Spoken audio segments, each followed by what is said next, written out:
Praise the lord, హల్లెలూయా. మన ప్రభు అయిన యేసుక్రీస్తు నామంలో ఈ ఉదయకాల సమయం మీ అందరికీ ప్రభు పేరిట శుభాభివందనాలు తెలియజేస్తున్నాం. ప్రతి ఉదయం యేసయ్య ప్రేమ గల మాటలు, ఆయన ముఖ దర్శనం, ఆయన మాట ఆదరణ, ఆప్యాయత, అనురాగం, శాంతి, సమాధానం, ఆశీర్వాదం, అభివృద్ధి, క్షేమాన్ని కలగజేస్తూ మనల్ని సంతోషంగా నడిపిస్తూ ఉంది. అందుకే యేసయ్యకి స్తోత్రాలు చెల్లిస్తున్నాం. నా ప్రియ దేవుని బిడ్డలారా, ఈ మాటలు మీకు ఆశీర్వాదకరంగా ఉండి ఆత్మీయ క్షేమాన్ని కలగజేస్తున్నాయని భావించినట్లయితే ఇతరులకు షేర్ చేయండి. సబ్స్క్రైబ్ చేయని వాళ్ళు సబ్స్క్రైబ్ చేయండి. ఈ పరిచర్యను ప్రోత్సహించండి. దేవుడు మన దేహంలో ఉన్న ప్రతి అవయవం ఆయన మహిమ కొరకు చేశాడు. ఆయన మహిమ కొరకు సృష్టించాడు, సృజించాడు. ఆయన స్తోత్ర రూపం చేయటానికి, ఆయన గానం చేయటానికి, మన నాలుకను ఆయన గురించి ప్రకటించటానికి, మన నాలుకను ఆయన గురించి స్తుతించటానికి, మన నాలుకను గానం చేయటానికి, మన నాలుకను దేవుడు మనకిచ్చాడు. ఈరోజు ఈ నాలుక గురించి భక్తులు ఏమంటున్నారో, వాళ్ళ అనుభవాలు ఏం చెప్తున్నాయో ఒక మాట 45వ కీర్తన 1వ వచనంలో ఒక మాట, ఒక దివ్యమైన సంగతితో నా హృదయము బహుగా ఉప్పొంగుచున్నది. నేను రాజును గురించి రచించిన దాన్ని పలికెదను, నా నాలుక త్వరగా వ్రాయువాని కలము వలె నున్నది. ఒక దివ్యమైన సంగతితో నా హృదయం బహుగా ఉప్పొంగుచున్నది. కోరహు కుమారులు ప్రేమతో రాసినటువంటి కీర్తన ఇది. రాజు విజయోత్సవ ప్రేమ గీతముగా వాళ్ళు రాజుకు అంకితం చేయాలని ఈ పాటని, ఈ గానాన్ని వాళ్ళు రచించినట్లుగా చూస్తున్నాం. ఈ కోరాహు కుమారులు, కోరాహీలు, వీళ్ళు 2వ దినవృత్తాంతం 20వ అధ్యాయంలో చూస్తే యెహోషాపాతు యుద్ధానికి వెళ్ళేటప్పుడు స్తుతించే వారిని ముందు పెట్టాడు. ఆ స్తుతించే వారి బ్యాచీలో ఈ కోరాహీలు ఉన్నట్లుగా మనం చూస్తున్నాం. అంటే వీళ్ళు స్తుతి చెప్పేవాళ్ళని, వీళ్ళు గానాలు చేసేవాళ్ళని.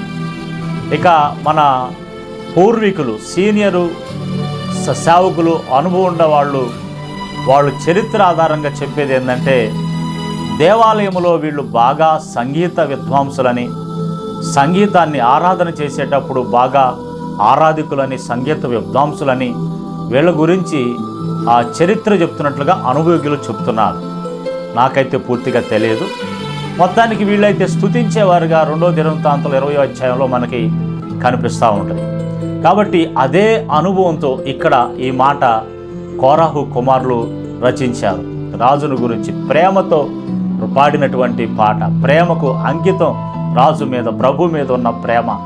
కాబట్టి వీరి నాలుక, నాకు దీంట్లో ఈ మాట నచ్చినటువంటి మాట ఏంటంటే, వారి నాలుకంట త్వరగా వ్రాయువాని కలము వలె ఉన్నదంట. నాలుక త్వరగా వ్రాయువాని కలము వలె ఉన్నది. కలం అంటే పెన్ను. పెన్ను తీసుకొని ఎగ్జామ్ రాసేవాళ్ళు త్వరగా టైం అయిపోద్దని పేపర్లు 20 పేపర్లు, 30 పేపర్లు, 40 పేపర్లు రాసేస్తారు మార్కులు బాగా రావాలని. ఇంకా చెప్పాలంటే త్వరగా రాస్తారు అని అంటే, డాక్టర్ గారి దగ్గర కూర్చుంటే మనకి పెన్నుతో ఎలా రాస్తాడో త్వరగా మనకు అర్థమైపోద్ది. పెన్ను తీసుకున్నాడంటే చక రాసేస్తారు. ఇంకా పూర్వీకులు అయితే కలముతో కవితలు రాసేవాళ్ళు, కథలు రాసేవాళ్ళు, చరిత్రలు రాసేవాళ్ళు. ఇప్పుడు వార్తాపత్రికల వాళ్ళు పేపర్ న్యూస్ ముందుగా వాళ్ళకు నోట్బుక్లో కలంతో చక్కగా రాసుకుంటారు. చేతిలో కలం ఉంది, రాసేస్తున్నావు అంటారు. వాళ్ళు రాసేస్తూ ఉంటారు. అంటే కలము చేతిలో, పెన్ను చేతిలో ఉంటే చాలా వేగంగా రాసేస్తూ ఉంటారు.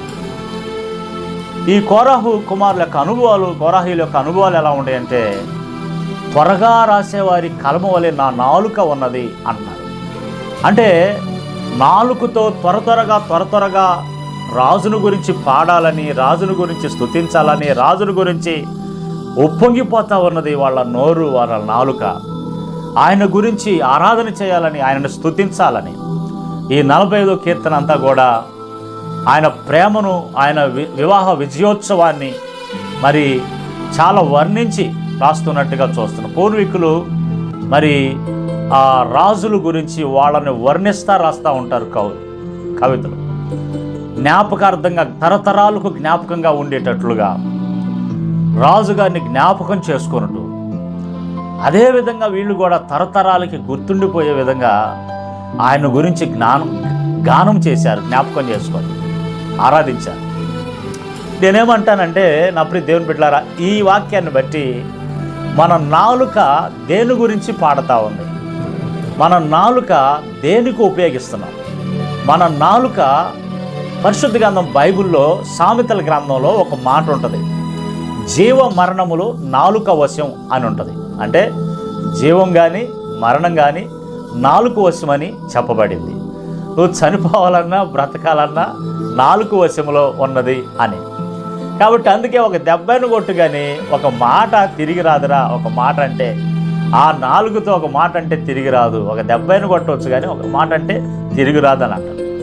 ఈ నాలుక గురించి పరిశుద్ధ గ్రంథం బైబిల్ ఇంచుమించుగా నాలుకలు 84 సార్లు రాసినట్లుగా చూస్తా ఉన్నాం.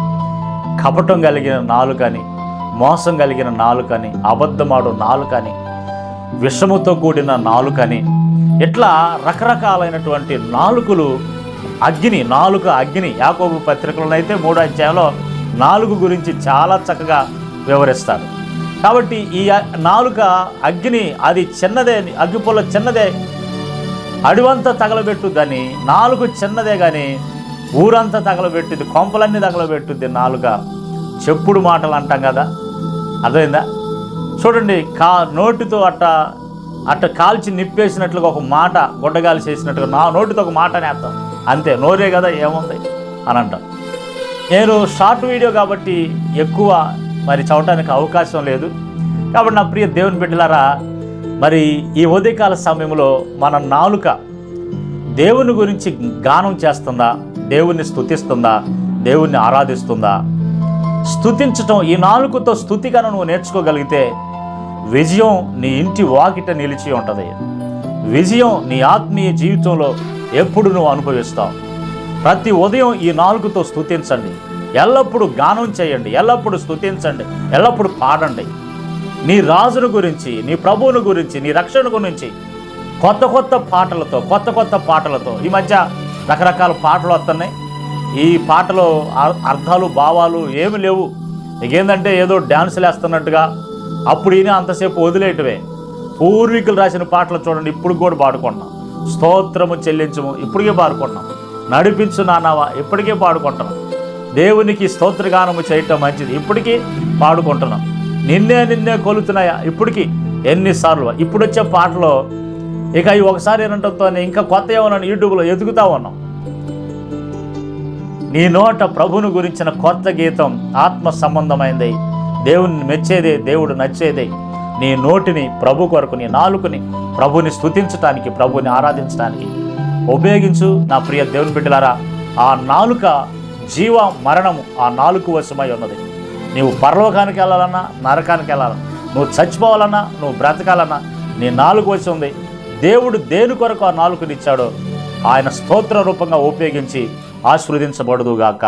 ఆమెన్. ప్రార్థన. సర్వకృపానిధికి యేసు ప్రభువా, నీకు వందనాలు, స్తోత్రాలు. మీరు మాకు ఇచ్చిన అవయవాలు శ్రేష్టమైన ఈ నాలుక జీవమరణాలు నాయన నాలుక వశంలో ఉన్నాయని ఆయన మీరు చెప్పారు. ఈరోజు నీ బిడ్డలు ఎంతమంది నాలుకను నీ మహిమ కొరకు, నీ స్తోత్రగానాలకు ఉపయోగిస్తున్నారు.